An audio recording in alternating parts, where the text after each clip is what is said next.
अस्सलामुअलैकुम, सुबह खैर। आप देख रहे हैं एक्सप्रेसो, मैं हूं हिना आदिल और मैं हूं अली अनीक सैयद। उम्मीद है आप खैर आफियत से होंगे। और जनाब, आपके दिन का आगाज बिल्कुल अच्छा करने के लिए हम हाजिर हैं अपने जैम पैक शो के साथ। बहुत सी चीज़ें हैं जो आज भी डिस्कस करनी है, और हम हमेशा आगाज़ करते हैं मौसम की बात करके, क्योंकि मौसम के जो तगय्युरात हैं उनसे हम शदीद मुतासर हैं और वो हमें सताए हुए हैं, और अभी भी आग मचोली जारी है बादलों की। लेकिन इसके साथ साथ हम देखते हैं कि जहाँ एक जानिब हब्सम ने हमें सताया हुआ है और जो है तब्दीली कुछ आती हुई हमें दिखाई देती है मानसून में। कभी जो खुशी, कभी गम की बात करते हैं, कभी बारिश होती है, कभी ज़्यादा पानी आता है, कभी कम पानी आता है। लेकिन हमने ये देखा है कि अब असल गर्मा गर्मी जो है वो हमें वालों में नजर आ रही है। पंजाब असेंबली की बात करें, कल देखा आपने क्या वाक़या हुआ है। अपोजिशन लीडर्स और हुकूमती जो लीडरान हैं, रहनुमा हैं, आपस में गुत्थम गुत्था हो गए।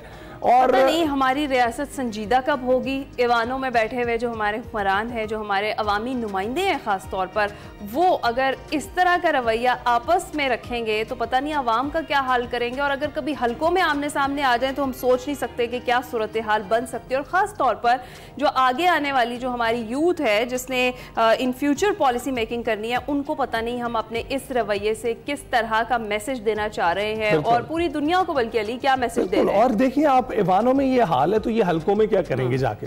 इन्होंने वहां से वोट हासिल किया है ईवानों तक पहुंचने में, और ईवानों में आके इनकी कारकर्दगी क्या है, ये एक दूसरे पर थप्पड़ बरसा रहे हैं। आप जरा इमेजिन करें कि एक सिविलाइज सोसाइटी, एक सिविलाइज कंट्री बनने की तरफ हम जाने की कोशिश कर रहे हैं, और दिलो जान से कोशिश कर रहे हैं, और ये लोग जो हमें रिप्रेजेंट कर रहे हैं, ये ईवानों में जाकर वहां क्या कर रहे हैं। कारकर्दगी तो दूर की बात है, एक दूसरे पर जो है आवाजें कसना बर्दाश्त नहीं कर सकते, बर्दाश्त नहीं करते, एक दूसरे पर हाथ चलाना बहुत ज्यादा है, बहुत एक्सट्रीम है। जी हाँ, तो ये तो सूरत हाल है। इस पर भी आगे चलकर जरा बात भी करते हैं। तहरीक इंसाफ की बात करें तो तहरीक इंसाफ की 5 अगस्त को एहतजाज की जो तहरीक है उसको उरूज पर पहुंचने में 1 हफ्ता बाकी है। लेकिन अब तक तहरीक कहाँ से शुरू होगी और क़यादत कौन करेगा, इस बात का ऐलान नहीं हो सका है। तहरीक इंसाफ के रहनुमा मुसलसल पुरअमन एहतजाज का तो कह रहे हैं, और कहते हैं कि इस्लामाबाद जाने का फैसला नहीं हुआ, हर शहर में एहतजाज होगा और बानी की रिहाई तक एहतजाज करते रहेंगे। दूसरी जानिब 31 जुलाई को तहरीक तहफ़्फ़ुज़ आईन पाकिस्तान की ऑल पार्टीज कॉन्फ्रेंस हो रही है, जिसमें बड़े फैसले किए जाने का इम्कान है। और कहा यह जा रहा है कि तहरीक तहफ़्फ़ुज़ आईन पाकिस्तान के प्लेटफॉर्म से एहतजाज किया जाएगा। और इससे कबल तहरीक इंसाफ के जो रहनुमा हैं, जिनको 9 मई के केसेस में सजाएं सुनाई जा रही हैं, और गुज़िश्ता रोज़ इलेक्शन कमीशन ने सेनेटर एजाज चौधरी, अहमद खान भच्चर और अहमद चट्ठा को नाअहल करार दे दिया। और इलेक्शन कमीशन के मुताबिक इंसदाद दहशतगर्दी अदालत ने एजाज चौधरी को 10 साल की सजा अब सुना दी, और इंसदाद दहशतगर्दी अदालत के फैसलों के बाद नाअहल करार दिया गया। बिल्कुल, और इलेक्शन कमीशन ने 3 नशिस्तें खाली करार दे दी हैं, और इलेक्शन कमीशन की नोटिफिकेशन पर चेयरमैन पीटीआई ने रद्दमल दिया है। बैरिस्टर गौहर ने यह कहा है कि इलेक्शन कमीशन ने यह जाने बगैर नाअहल किया है कि अदालती सजा दुरुस्त है या नहीं। इलेक्शन कमीशन पीटीआई के हवाले से मुतासिब है, जमहूरियत दाव पर लगी हुई है, यह सिलसिला बंद होना चाहिए। और जवाब में तर्जुमान इलेक्शन कमीशन ने बैरिस्टर गौहर के बयान की सख्ती से तरदीद कर दिया। उन्होंने कहा है कि सेनेटर एजाज चौधरी, अहमद चट्ठा, अहमद खान भच्चर की एटीसी से सजा जो है वो बरकरार है। हाई कोर्ट ने फैसला कलअदम करते अब्दुल लतीफ चित्राली के शरीक मुलजिमान की रिहाई का हुक्म दिया है, और अब्दुल लतीफ चित्राली को नोटिस किया गया वो कमीशन में आकर मुआवनत करें। और दूसरी जानिब 9 मई से मुतल्लिक बानी पीटीआई के 8 मुकदमात में जमानत की अपीलें आज सुप्रीम कोर्ट में मुकर्रर हैं, और चीफ जस्टिस की सरबराही में 2 रुकनी बेंच समाअत करेगा। तो जनाब, ये तमाम मामलात हैं, और इसके साथ साथ पंजाब असेंबली में होने वाला जो वाकया है उस पर भी हमने डिस्कस कर। हमारे साथ शौकत बराशा साहब मौजूद है, सीनियर तज्जियाकार हैं। शौकत साहब, थैंक यू वेरी मच हमें ज्वाइन करने के लिए। कैसे आप? Thank you very much. Shaukat साहब, पहले तो ये बताया कि 5 अगस्त की एहतजाजी कॉल दी गई थी, मोमेंटम की बात की गई थी, हिकमत अमली अपनाने की बात की गई थी। इस वक्त क्या नजर आ रहा है, पीटीआई कहां पर खड़ी है 5 अगस्त को एहतजाज करने के लिए? देखिए, अपना प्लेटफॉर्म ही पीटीआई ने तहरीक तहफ़्फ़ुज़ आईन पाकिस्तान को दे दिया कि वो लीड करेंगे, और उसमें अशरफ गनी साहब सदर हैं उसके, और सेनेटर मुस्तफ़ा नवाज खोखर ने ऐलान किया था 31 जुलाई का। तो पहली बात तो ये है कि जो बड़ी सियासी जमात है जिसमें ये सारा ऑर्गेनाइज किया है और जिसकी वजह से ये सारा शो होना है, वो सियासी जमात कह रही है कि हमारे फलां इत्तेहाद इसको लीड करेगा। तो पहली तो ये बात आ गई। दूसरी बात ये है कि अभी तक पीटीआई का अपना लाए अमल, वो कह तो देते हैं पूरे मुल्क में हम एहतजाज करेंगे, और सही बात है कि एहतजाज करना उनका हक है, और उनके कायद 5 अगस्त को बंद हुए थे 2 साल पहले, तो 2 साल हो रहे हैं उनकी जेल में। लेकिन क्या वो सारे लीगल मामला थे या समरी मिलिट्री ट्रायल में वो बंद हुए थे? एक इलेक्शन से पहले उनको 3 सजाएं मिली, हुई अदालती अमल से उनको बेल मिल गई या एक्विटल हो गई। लेकिन ये नया केस जो 190 मिलियन स्टर्लिंग फाउंड वाला केस था उसमें सजा मिली हुई है। 9 मई वाले केस में बड़ी अहम बात है कि 9 मई वाले केसेस में लाहौर हाई कोर्ट ने उनकी जमानतें मुस्तरद की और वो चले गए सुप्रीम कोर्ट में। और इत्तेफाक की बात है कि आज सुप्रीम कोर्ट टेक अप कर रही है बाकायदा, यानी अभी कोई 2 हफ्ते पहले की बात है कि लाहौर हाई कोर्ट ने उनकी जमानतें मुस्तरद की थी, उसी केस को सुप्रीम कोर्ट टेक अप कर रही है। तो ये तो फिर उनको उनके केसेस तो जल्दी सुने जा रहे हैं। ये नहीं है कि लाहौर हाई कोर्ट का केस जैसे नॉर्मल बाकी केसेस 10-10, 5-5 साल बाद लगते हैं, वो तो बड़ा जल्दी टेक अप किया जा रहा है। और तीसरी बात अहम है कि on the ground as a journalist, पता नहीं आप लाहौर में बैठे हैं, आप क्या ऑब्जर्व करते हैं? जिन पार्ट्स में मैं ट्रेवल करता हूँ या जहाँ मैं देखता हूँ चीजें या लोगों के साथ इंटरेक्शन में रहता हूँ, अभी तक कोई ऐसी बड़ी एक्टिविटी नजर नहीं आ रही जो कि ये जाहिर करे कि हाँ ये इतना बड़ा मजमा या इतना बड़ा क्राउड इकट्ठा हो जाएगा और 5 अगस्त को पता नहीं क्या। राइट। अच्छा पराचा साहब, ठीक है, एक तो आपने ये बात दुरुस्त की कि ये तहरीक तहफ़्फ़ुज़ आईन पाकिस्तान के प्लेटफॉर्म से अब ये कह रहे हैं कि एहतजाज किया जाएगा, खुद ही उनको दे दिया, जो कह रहे ड्राइविंग सीट उनको दे दी है। और अगर हम देखें तहरीक तहफ़्फ़ुज़ आईन पाकिस्तान, तो जब ये गुज़िश्ता साल बनी तो फिर उसके बाद से मासिवा एक आध जलसे के कुछ नहीं किया, ज़बानी कलामी जो कुछ होता रहा वो होता रहा। तो क्या अब कुछ हो सकेगा, अब कोई बड़ा एहतजाज सामने आ सकेगा जब पाकिस्तान तहरीक इंसाफ भी कह रही है कि वो भी एक्टिव है, लेकिन हाल जो है वो हमारे सामने ही है कि अभी तक ऐलान नहीं किया जा रहा कि लीड किसने करना है, और बार बार यही कहा जा रहा है कि बानी पीटीआई जेल से लीड करेंगे। बात यह है कि जिस प्रोसेस में अभी हैं हम, कौन लीड कर सकता है? जो पॉलिटिशियन थे वो खान साहब ने खुद ही उनको साइड लाइन किया और खान साहब बहुत सीनियर वकला को ले आए अपनी पार्टी में और वो पार्टी के बड़े ओहदों पर भी वही फायद है। उनकी प्रोफेशनल, उनकी बतौर वकील काबिलियत या सलाहियत पे तो शायद ही कोई बात कर सके। जैसे बैरिस्टर सलमान अकरम राजा साहब हैं, सेक्रेटरी जनरल हैं पार्टी के, कोई इसमें दो राय नहीं है।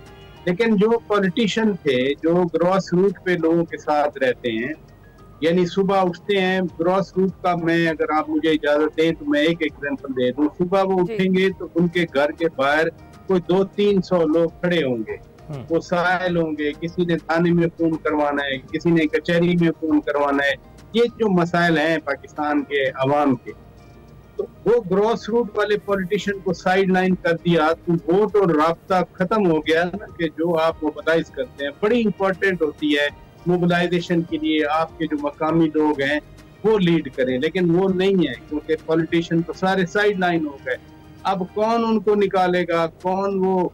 मैंने तो जो मादी में तहरीकें देखी हैं कि बसें भर के लाई जाती हैं, वो खाना भी रास्ते में देते हैं। ये खान साहब कहा करते थे कि मैं इस कल्चर को खत्म कर दूंगा, मैं थाना कचहरी कल्चर को खत्म कर दूंगा, लेकिन 3.5 साल की हुकूमत में वो ना हुआ और अब भी वही चीज बरकरार है। दूसरा वाकया ये हुआ कि जो थे अभी पार्टी में सियासतदानों की बात कर रहा हूँ, वो तो जेल में है। अभी अभी जो 9 मई से सजाएं शुरू हुई हैं, 9 मई की अभी तो आगाज हुआ है। बहुत सारे लोगों के खिलाफ केसेस हैं, बहुत सारे लोगों के खिलाफ आगे चलना है प्रोसेस। तो इसलिए जो सवाल है लीड कौन करेगा, मैं कहता हूं बच्चा कौन है जो लीड करेगा। बिल्कुल ऐसी बात ही है। तो शौकत साहब, आपने तो जेलों में जाने वाले रहनुमाओं की बात की, जो बाहर मौजूद है वो नाअहल करार दिए जाने लगे हैं। तो अब आप ये बताइएगा कि इस सूरत हाल में आपको क्या लगता है कि जितनी जल्दी ये नशिस्तें खाली हुई हैं, जिन 3 नशिस्तों का मैं जिक्र कर रहा हूँ इलेक्शन कमीशन की जानिब से, आपको लगता है कि इनको पुर भी उतनी जल्दी कर दिया जाएगा? बड़ी अहम बात आपने की। पाकिस्तान के कॉन्टेक्स्ट में जब भी कोई नाअहल होता है, इलेक्टेड मेंबर, वो MNA हो, वो सेनेटर हो, वो MPA हो, वो सुपीरियर कोर्ट में जाके स्टे ले लेते हैं। उसकी एग्जांपल देता हूँ, कासिम सूरी साहब डिप्टी स्पीकर थे पीटीआई के, और वो इंतखाबी उजरदारी थी, वहां पर उनको नाअहल करार दिया गया कि इन्होंने जाली वोट न सिर्फ हाथ के अंगूठे से लगाए हैं बल्कि पांव के अंगूठे से लगाए गए हैं। बहुत सारे ऐसे वोट निकले उनके, लेकिन वो सुप्रीम कोर्ट चले गए और वो अगले जो 2-2.5 साल थे वो स्टे पे ही बैठे रहे, और उन्होंने जनाब वो कौमी असेंबली के इजलास भी प्रिजाइड ओवर किए। और आपको याद है जिस रात उन्होंने वो कौमी असेंबली डिसॉल्व की थी, फिर सुप्रीम कोर्ट ने सदर, उस वक्त के वजीर आजम और इनको आइन की खिलाफ वर्जी का मुर्तकब करार दिया था। तो जो स्टे पे बैठे हुए थे ना उन्होंने कंटिन्यू किया, ना सिर्फ बल्कि उन्हें इतना बड़ा अपने ऊपर एक इल्जाम भी लगवाया सुप्रीम कोर्ट की तरफ से। इल्जाम तो नहीं, फाइंडिंग आई सुप्रीम कोर्ट से। इसलिए मैं जाती तौर पे समझता हूँ ये जितने नाअहल हो रहे हैं, जो मेंबर्स हैं, ये वन और द अदर वे, ये superior court in that case, क्योंकि ये उधर से नाअहल हुए हैं लाहौर से या सरगोदा से, तो ये अपनी सुपीरियर अदालतों में जाएंगे, सुप्रीम कोर्ट में जाएं या हाई कोर्ट में जाएं, और वहां पर इनको स्टे मिल जाएगा। हाँ, इलेक्शन कमीशन की तो जिम्मेदारी होती है, आइन में लिखी है कि जब एक सीट वेकेंट हो जाए तो इलेक्शन कमीशन ने in the stipulated time frame वो रीफिल करना होती है। इलेक्शन कमीशन ने अपना काम करना है, अदालतों ने अपना काम करना है। तो फिर पराची साहब तब क्या सूरत हाल बनती है? जैसे आप कह रहे हैं कि आला अदलिया में जब ये जाएंगे तो स्टे ले लें और हो सकता है कि सजाएं कलअदम भी हो जाए, और ऑलरेडी इलेक्शन कमीशन अगर उन सीटों को पुर कर चुका हुआ जिस तरह से अभी आपने ही बात की, तो फिर क्या सूरत हाल बनेगी? जब स्टे मिलता है तो सजा खत्म नहीं हो जाती, वो ये होता है कि जो जिस कोर्ट में आपने पिटीशन दी है, सुपीरियर कोर्ट में, in that case high court है, क्योंकि एटीसी से ये सजाएं मिली है ना, उनकी बुनियाद पर सुप्रीम कोर्ट ने इनको फारिग कर दिया, क्योंकि आइन में लिखा है कि कोई कन्विक्ट होगा can not be part of the parliament. क्योंकि एटीसी से सजा मिल गई, ये कन्विक्ट यानी सजा याफ्ता हो गए, सजा याफ्ता होने की वजह से पार्लियामेंट में नहीं बैठ सकते। ये आईनी प्रोसेस है जो कि इलेक्शन कमीशन ऑफ पाकिस्तान ने किया है। सजा कलअदम नहीं होगी। जब स्टे मिलता है इट मीन्स के पिछली सजा को सस्पेंड करके नए सिरे से फिर हेयरिंग शुरू होती है। वो 2 साल लगे, वो 4 साल लगे, वो 8 साल लगे, 10 साल लगे, वो स्टे बरकरार रहता है जब तक कि उस कोर्ट में वो प्रोसेस हेयरिंग का जो मुकम्मल ना हो जाए। राइट।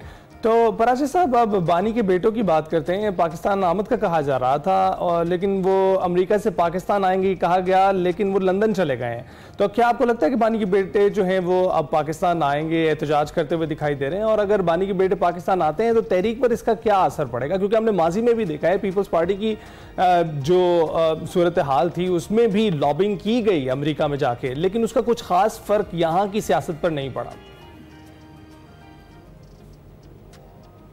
सारी पार्टी लॉबिंग करती हैं, हुकूमतें लॉबिंग करती हैं, इसमें कोई शक नहीं। लेकिन जो एक मिसपरसेप्शन थी, और सच्ची बात है हमारी भी थी, कि शायद सदर ट्रंप 5 नवंबर को जीतकर 20 नवंबर को जब हल्फ उठाएंगे तो वो कोई ना कोई बात करेंगे, ये एक इम्प्रेशन था अमूमी।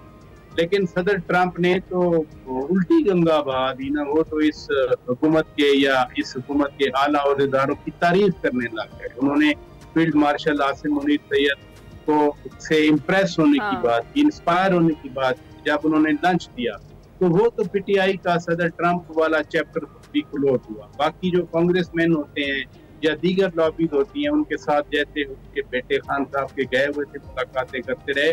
असल सवाल यही है कि क्या वो पाकिस्तान आएंगे। देखें, जो पार्टी पोजीशन है इस वक्त वो ये है कि अलीमा खान साहिबा ने ऐलान किया था वो आएंगे। अलीमा खान साहिबा ने अभी ये नहीं बताया कि वो नहीं आएंगे, लिहाजा जो अनाउंसमेंट हुई थी वो अपनी जगह बरकरार है।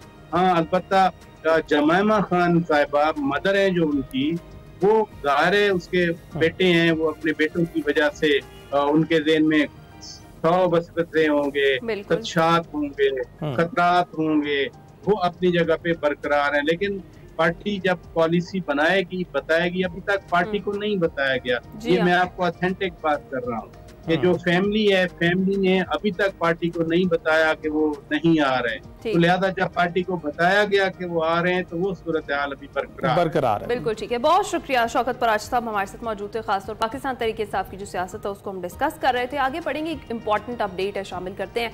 न्यूयॉर्क में फलस्तीन के 2 रियासती हल पर अक़वाम मुत्तहिदा की तारीखी कॉन्फ्रेंस हुई, जिसमें आलमी बरादरी का फलस्तीन की 2 रियासती हल पर जोर था। और आलमी कॉन्फ्रेंस में सेक्रेटरी जनरल अंतोनियो गुतेरेस ने गजा की तबाही को नाकाबिले बर्दाश्त करार दे दिया और 2 रियासती हल के खिलाफ एकतरफा इक़दाम नाकाबिले कबूल हैं। उन्होंने खबरदार किया कि मगरबी किनारे पर इसराइली कब्जा गैर कानूनी है और फलस्तीनी अवाम की जबरी जो नकल मकानी है किसी सूरत कबूल नहीं की जा सकती। फलस्तीनी वज़ीर आज़म मोहम्मद मुस्तफ़ा ने जोर दिया फलस्तीनी अवाम की तकालीफ का फौरी खात्मा नागुज़ीर है। कहा कि फलस्तीनी अथॉरिटी गजा में अपनी तमाम जिम्मेदारियां निभाने के लिए तैयार है और अमन ही आगे बढ़ने का वाहिद रास्ता है। और फ्रांसीसी वज़ीर ख़ारजा ने इस कॉन्फ्रेंस को एक फैसला कुन कदम करार दिया। उन्होंने कहा फ्रांस फलस्तीनी अवाम के रियासती खुद मुख्तारी के हक को मुकम्मल तौर पर तस्लीम करता है और सदर मैक्रोन सितंबर में फलस्तीन को बाकायदा तौर पर तस्लीम करने का ऐलान भी करेंगे। बिल्कुल, और सऊदी वज़ीर ख़ारजा ने कहा है कि 2 रियासती हल ही खित्ते में इस्तेहकाम की कुंजी है और अरब अमन मंसूबा किसी भी मुनसिफाना हल की बुनियाद है। उन्होंने फ्रांसीसी सदर के फलस्तीन को तस्लीम करने के ऐलान का खैर मकदम भी किया है। बरतानिया, कनाडा, कतर, इटली, मिस्र और यूरोपीय यूनियन ने भी फलस्तीनी अथॉरिटी की हिमायत का इरादा किया और फलस्तीन के 2 रियासती हल पर जोर दिया। अमेरिका ने फलस्तीन पर अक़वाम मुत्तहिदा की 2 रियासती हल कॉन्फ्रेंस मुस्तरद कर दी है। तर्जुमान अमरीकी महकमा ख़ारजा टैमी ब्रूस का ही कहना है कि फलस्तीन पर 2 रियासती हल कॉन्फ्रेंस सिर्फ एक तशहीरी हरबा है। फलस्तीनी रियासत का ऐलान जंगबंदी की राह में रुकावट है। मशरिक़ वस्ता में अमन के लिए संजीदा सिफारतकारी जारी रखेंगे। उधर नायब वज़ीर आज़म इसहाक डार का अक़वाम मुत्तहिदा में फलस्तीन कॉन्फ्रेंस से खिताब। उन्होंने कहा कि वक्त आ गया है कि फलस्तीनी रियासत को अक़वाम मुत्तहिदा की मुकम्मल रुकनियत दी जाए। फलस्तीनी सरजमीन पर इसराइल का कब्जा फौरी ख़त्म होना चाहिए। आज का गजा इंसानी हकूक़ के कवानीन का कब्रिस्तान बन चुका है और गजा में इंसानों का कत्ल बैनुल-अक़वामी कवानीन की खिलाफ वर्जी है। गजा में जंगी जराइम पर करार वाकई सजा दी जाए और गजा में मुस्तकिल जंगबंदी और खुराक की फराहमी को भी यकीनी बनाया जाए। Today, Gaza is a graveyard of international law and humanitarian principles. Immediate, unconditional and permanent ceasefire across Gaza and all occupied Palestinian territories reaffirm the centrality of the two-state solution as the only path to sustainable peace. Gaza is the graveyard now. और दूसरी जानिब Scotland में बरतानवी वज़ीर आज़म के Starmer से मुलाकात के दौरान अमरीकी सदर डोनाल्ड ट्रंप ने गजा की सूरत हाल पर शदीद तशवीश का इजहार किया। गजा में भूखे बच्चों की तस्वीर आलमी ज़मीर को झंझोड़ रही हैं। सवाल यह है कि इसराइल का मुर्दा ज़मीर कौन जगाएगा और निहत्ते और खुराक के मुतलाशी गजा के निहत्ते बासियों की दादरसी कौन करेगा? हमें संजीदगी से सोचना पड़ेगा। ब्रेक पर जाएंगे। वेलकम जनाब, तो चलिए चलते हैं सुबह सवेरे सिरन किनारे। और वक़ार अहमद मलिक साहब की अच्छी बात यह है कि सुबह सुबह ऐसे नज़ारे दिखाते हैं कि माइंड और मूड दोनों ही रिफ्रेश हो जाते हैं। तो चलिए चलकर देखते हैं कि आज क्या दिखा रहे हैं।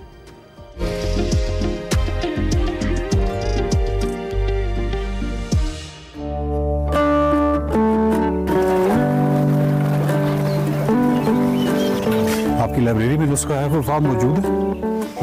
नुस्खा है वफा मेरे घर पर है। अच्छा, कैसे अफसोस की बात है।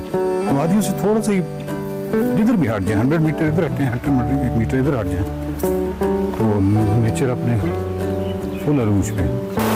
ये क्या वजह है कि जब सड़क किनारे हम चल रहे होते हैं, कैमरा ऑन होता है तो बगला उड़ान नहीं भरता और जैसे ही कैमरा ऑफ होता है इतनी खूबसूरत उड़ान भरता है बगला। वो अभी वहाँ बैठा होगा, वो पीछे कई बगले हैं इतनी खूबसूरती से आते हैं।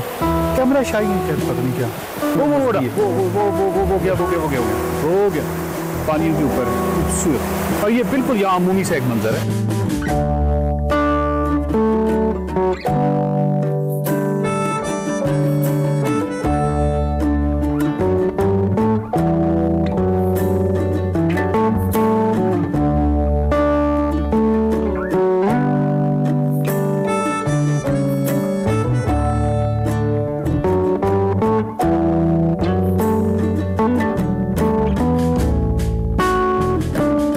अस्सलाम वालेकुम नाज़रीन, मैं हूं वक़ार अहमद और आप देख रहे हैं सुबह सवेरे सिरन किनारे। बहुत ही खूबसूरत किनारे पे हैं। आज सिरन के मैदान है और कमाल मैदान है और ये बेसिकली नवा हम कह सकते हैं भोगड़मंग के। बोगड़मंग, हाँ जी, बोगड़मंग कह सकते हैं जी। डॉडर से निकल के हम अब बोगड़मंग की हदूद में दाखिल हो गए। बोगड़मंग की हदूद में दाखिल हो गए। बहुत खूबसूरत जगह है और इतने बड़े वसी मैदान। अभी तक जो सिरन वैली है उसमें जो सबसे बड़े कतात हम कह सकते हैं वो यहाँ के हैं।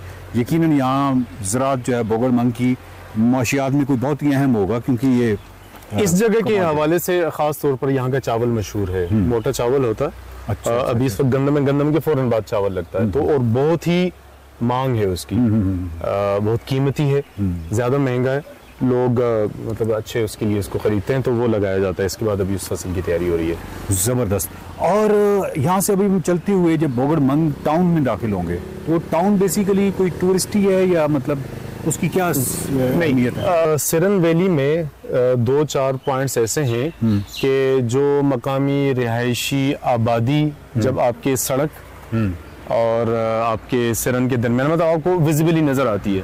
अदरवाइज आपको छोटी छोटी बस्तियां सड़क से दूर या पहाड़ी एरिया में जरा विजिबल नहीं होती है। ठीक है। तो बोगड़मंग उनमें से पहली बड़ी आबादी है। पहली तो नहीं, पीछे भी एक है, लेकिन वो छोटी है। बोगड़मंग एक बड़ी आबादी है और रोड से आपको सड़क के ऊपर ही आपको नजर आ जाता है कि ये यहाँ पे मकामी आबादी है। ये टूरिस्ट एरिया नहीं है सच, लेकिन एक तरह है कैफे, कोई पकौड़े जी, वो मकामी आबादी की जरूरियात के हिसाब से। और एक और चीज है यहाँ पे खास तौर पर, यहाँ से बहुत सारी साइड एरियाज में निकलने के लिए रास्ते हैं। उन बंगले की तरफ ऊपर पहाड़ी पे कोई जो आप उस तरह के ट्रेक करना चाहते हैं वो होता है यहाँ पे। हमारा सफर जारी है और अभी बोगड़मंग बिल्कुल आने वाला है। वादी सिरन में पैदल सफर कमाल है और स्पेशली सुबह का वक्त और शाम का वक्त वो मैंने देखा है कि वो सबसे खूबसूरत होता है इस वादी में, क्योंकि अनवा अक़साम किस्म के पौधे हैं, शजर हैं, उड़ते बगले हैं और ये तमाम चीज़ें जो हैं ये सुबह की रोशनी में और शाम की रोशनी में ये बहुत नुमायाँ होकर हमारे सामने आती हैं।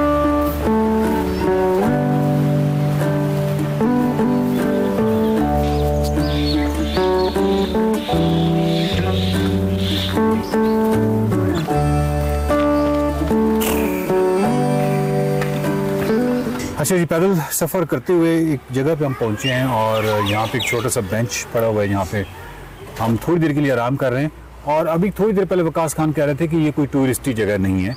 यहाँ पे बस इस तरह के होटल और सब आप इमेजिन कीजिए कि अभी तो क्या नाम है, बोगड़मंग अभी तो बोगड़मंग शुरू भी नहीं हुआ और पहला ये बोर्ड मेरे पीछे है यूके होटल एंड रेस्टोरेंट।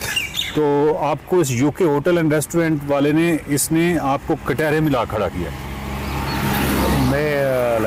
मैं चुप हूँ, मेरे ज़हन में नहीं आ रहा कि ऐसी कौन सी बिल्डिंग है जिसका नाम यूके होटल एंड रेस्टोरेंट हो सकता है, लेकिन हो सकता है यकीनन कोई होगा। कहीं ऐसा ना हो कि जिस बेंच पे हम बैठे हैं इसी को वो समझते होंगे ये रेस्टोरेंट। अदरवाइज ये है कि नहीं कहीं आसपास यकीनन होगा, बट बहुत ही खूबसूरत जगह। और अब ठंडक है, मतलब दिन को बहुत तेज गर्मी भी होती है लेकिन इस वक्त ठंडक होती है, फिर शाम को बड़ी अच्छी मौसम होता है।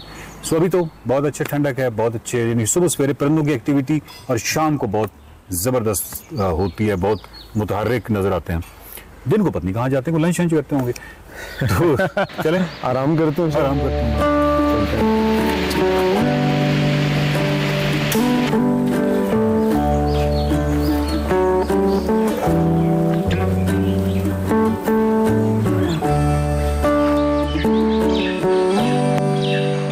अच्छा, ये मैंने देखा है बहुत सी जगहों पे देखा है ये इस तरह की चीज़ें। ये किसी चश्मे से पानी आ रहा होता है, दरा बोगड़मंग आब शफा, तो ये कोई चश्मे का होता है या क्या? इस तरह के पानियों की बहुत सारी जगह पहाड़ी से गुजर रहे होते हैं और वो मुसलसल बह रहे होते हैं। पीने का पानी होता है, साफ होता है। अभी ये चीज़ मैंने देखनी शुरू की है कि कुछ लोग, कुछ ऑर्गेनाइजेशंस या उसको ऊपर से कुछ बना देते हैं। अदरवाइज ये ऐसे होता नहीं है। अच्छा, अदरवाइज ये बिल्कुल टिपिकल ये आगे आपके सामने आता रहेगा। मुख्तलिफ जगहों पर जब हम जाएंगे सड़क से हट कर भी या पहाड़ियों की तरफ जाएंगे तो वहाँ पर आपको ऐसी बहुत सारी जगह नजर आएंगी। कोई पत्थर रखा हुआ है उसमें समटाइम्स तो ऐसा भी होता है कि जो छाल होती है दरख्त की उसका टुकड़ा आगे रखा होता है कि पानी उससे बहे। क्योंकि जो अवेलेबल है उसी से काम चलाया जाता है। सही। यहाँ थोड़ा सा बनाया है लेकिन बाहर ये नेचुरल से उसमें भी होता है। जबरदस्त।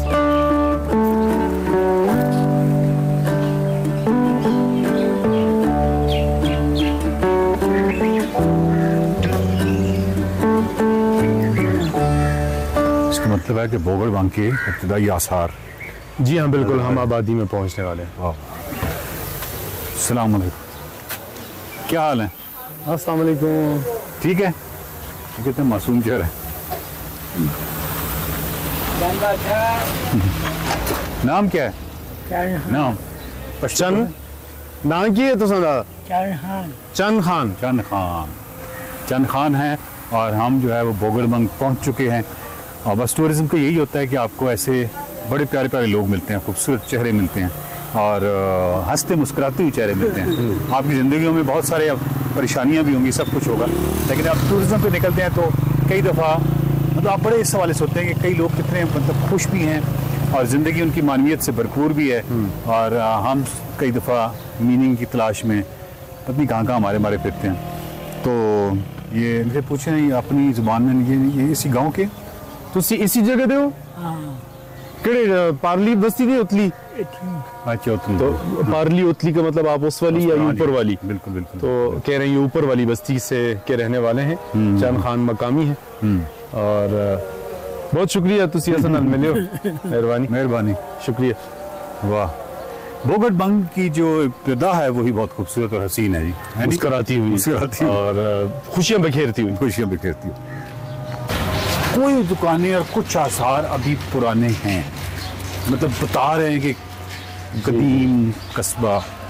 मैं विजुलाइज नहीं कर पा रहा 40-50 साल पहले अगर आप बोगड़बंग आते तो कैसा कस्बा होता। ये जो थोड़ा बहुत आपको कंट्री नजर आ रहा है ये कम ना होता, शायद कम तो नहीं होता ही नहीं मेरा ख्याल है। बिल्कुल, या इस तरह का स्ट्रक्चर ना होने, बिल्कुल ऐसे ही है। ये लकड़ी का पल्ले वाला दरवाजा, जो नाला जो इस वक्त खामोश है, ये उस वक्त उन दिनों में जरूर बह रहा होता होगा, क्योंकि ऊपर वाली आबादियां डाइवर्ट कर लेती हैं। हाँ, पानी का ये है, कुछ बारानी नाले होते हैं और कुछ वो ये आप वाली बात के रास्ते में आबादियां जैसे जैसे बढ़ती हैं तो लोग अपने घरों की तरफ उनको मोड़ देते हैं, तो पानी नीचे आते तक कम हो जाता है, खुश्क हो जाता है।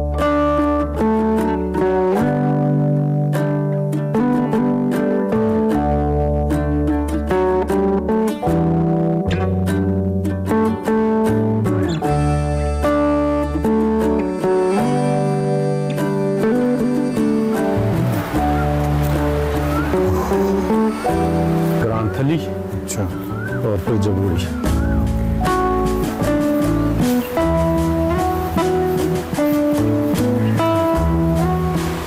हुई वो देखे सामने 3 बंदे जी, इधर ही इन्होंने चाय बनाई है और इधर ही चाय पी रहे हैं और हम उस चाय तक इसलिए नहीं पहुंच सकते कि बीच में दरिया सरन है। हो बहुत ही कुछ तिलिस्मात के दर्द के ना वाह हो गए हैं जी। यहाँ का पत्थर और उसमें लगे ये दरख्त और दरख्तों पर अगर आपने गौर किया अखरोट का दरख्त है और बहुत बड़ी मिकदार में है, हाथ से सबके साथ लगे हुए हैं। वादी सरन का ये एक दिलचस्प पहलू है कि आपको वेरिएशंस हैं।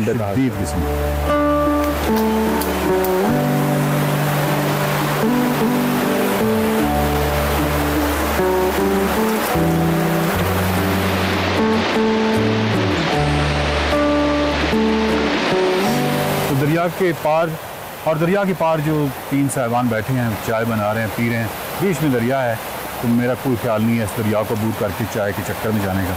और हम बोगड़बंग से आगे जो है सफ़र जारी रखते हैं।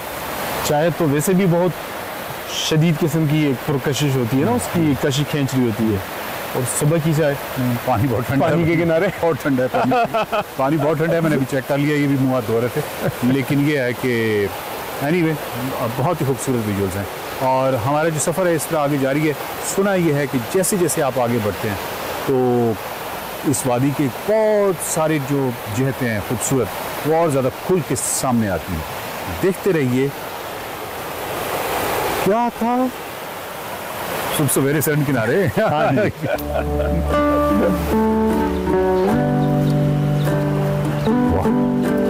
बोर्ड मान गए क्या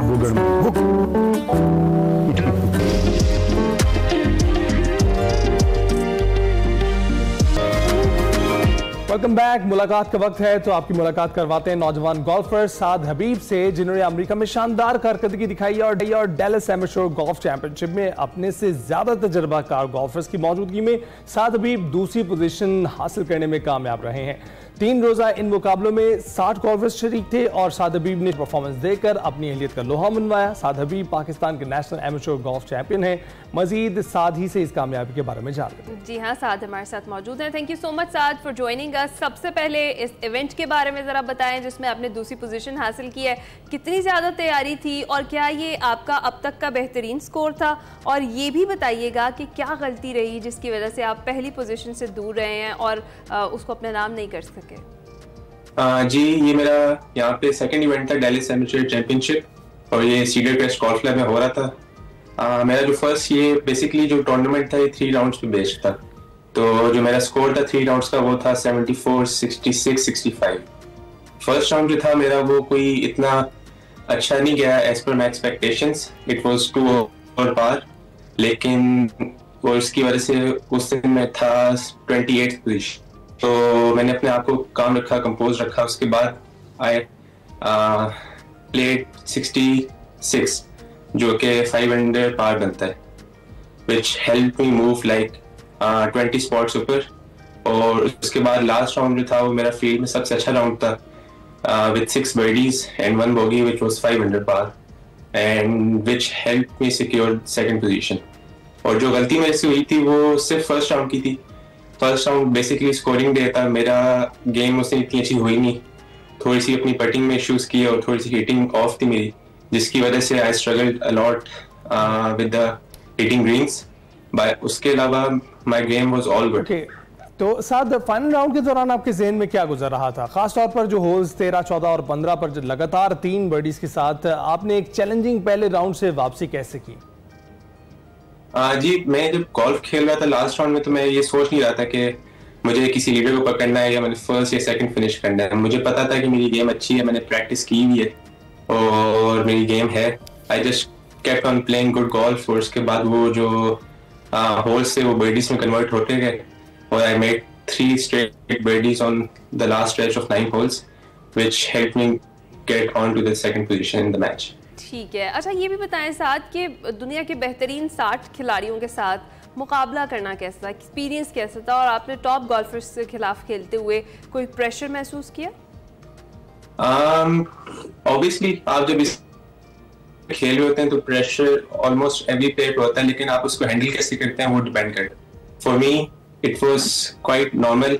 थोड़ा सा प्रेशर था लास्ट राउंड में टू परफॉर्म गुड, लेकिन I managed to keep myself calm and composed और उसके बाद फिर मैंने अपनी गेम की और मैंने कहा जो होगा देखा जाएगा and it went all good और फिर मैंने सेकंड फिनिश किया। राइट। तो साद, आप किससे कोचिंग और तरबियत हासिल कर रहे हैं और उन्होंने आपके खेल को कैसे मुतासिर किया है?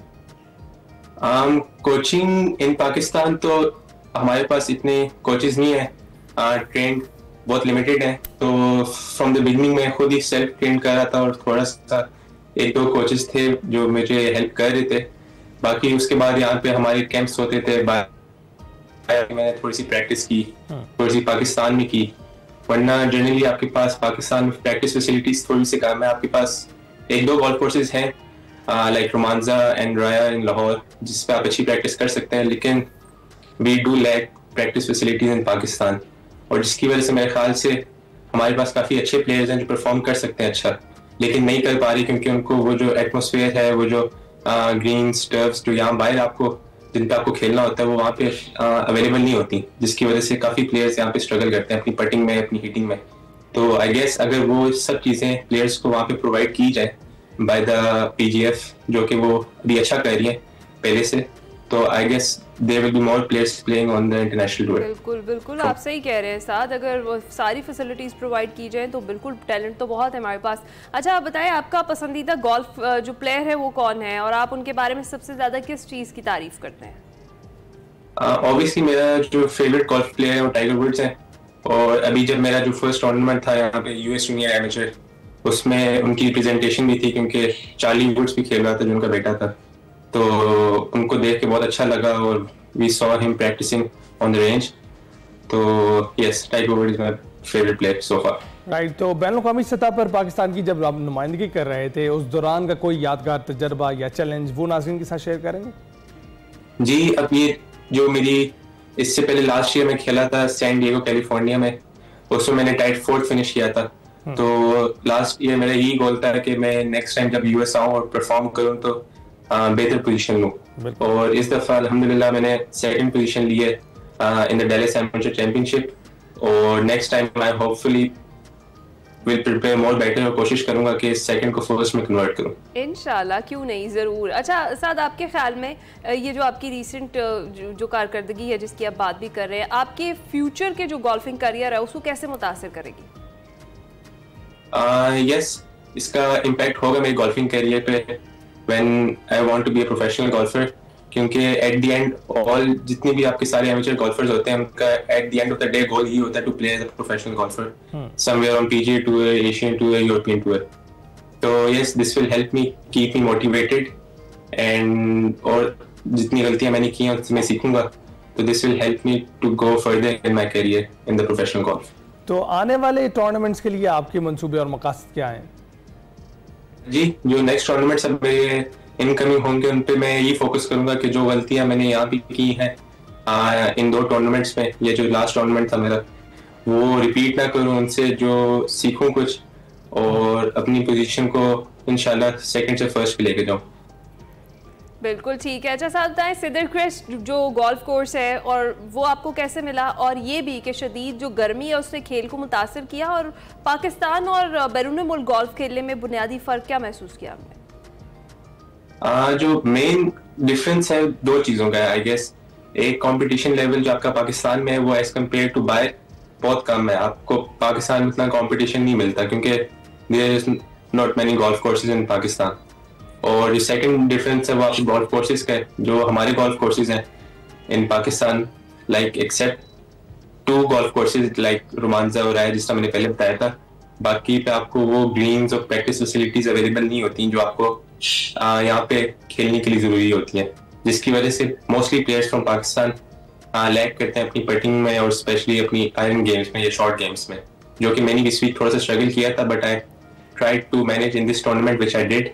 तो अगर हमारे पास पाकिस्तान में बेटर गोल्फिंग फैसिलिटी होगी, गोल्फ कोर्सेज होंगे ज़्यादा, तो there will be more players playing better on the international tour. Saad, thank you very much हमसे बात करने के लिए, और हम उम्मीद करते हैं कि आपकी परफॉर्मेंस यूं ही बेहतर से बेहतर होती जाए और उसमें यूं ही निखार पैदा होता जाए। हम ब्रेक पर जाएंगे। प्रोग्राम के दूसरे हिस्से में खुशामदी टॉप ऑफ द आवर बात कर लेते हैं मौसम की जनाब। तो मौसम की जो सूरत हाल है उसमें मानसून का एक और स्पेल जारी है और मुल्क के मुख्तलिफ शहरों में बारिशें हो रही हैं। NDMA ने गिलगित बल्तिस्तान और आज़ाद कश्मीर में मुमकिना बारिशों के बायस सैलाब का भी अलर्ट जारी किया हुआ है। NDMA के मुताबिक बारिशों के बायस सैलाबी सूरत हाल पैदा होने का खदशा है और पहाड़ी इलाकों में शदीद बारिशों के पेश नज़र लैंड स्लाइडिंग भी एक्सपेक्ट की जा रही है। उधर गिलगित बल्तिस्तान की बात करें तो उसके ज़िला दयामर के इलाके थकनाला में 21 जुलाई को क्लाउड बर्स्ट के नतीजे में अचानक आने वाले सैलाबी रैले में बह जाने वाली निजी TV चैनल की खातून एंकर, उनके शौहर, बेटे और 2 बेटियों समेत 7 अफराद का कोई सुराग अभी तक नहीं मिल सका है। सूबाई हुकूमत के तर्जुमान के मुताबिक सर्च ऑपरेशन के दौरान एंकर शबाना लियाकत की गाड़ी मलबे से निकाली गई है। लापता फैमिली समेत दीगर सयाहों की तलाश अब भी जारी है और खातून का पर्स भी मकामी रजाकार को मिल गया है। 8वें रोज भी लापता अफराद की तलाश के लिए सर्च ऑपरेशन जारी हैं, जिसमें पाक फौज, रेस्क्यू समेत मुख्तलिफ इदारों की टीमें और मकामी रजाकार हिस्सा ले रहे हैं। अल्लाह ताला सबको इस तरह की नागहानी आफात से महफूज रखे। इस जो सारी सूरत है इस पर हमने अभी बात की। बिल्कुल, और इसके लिए एक्सपर्ट हमारे साथ मौजूद हैं NDMA की Zahra Hasan. Thank you very much Zahra हमें ज्वाइन करने के लिए। कैसी आप? Thank you very much, I am good.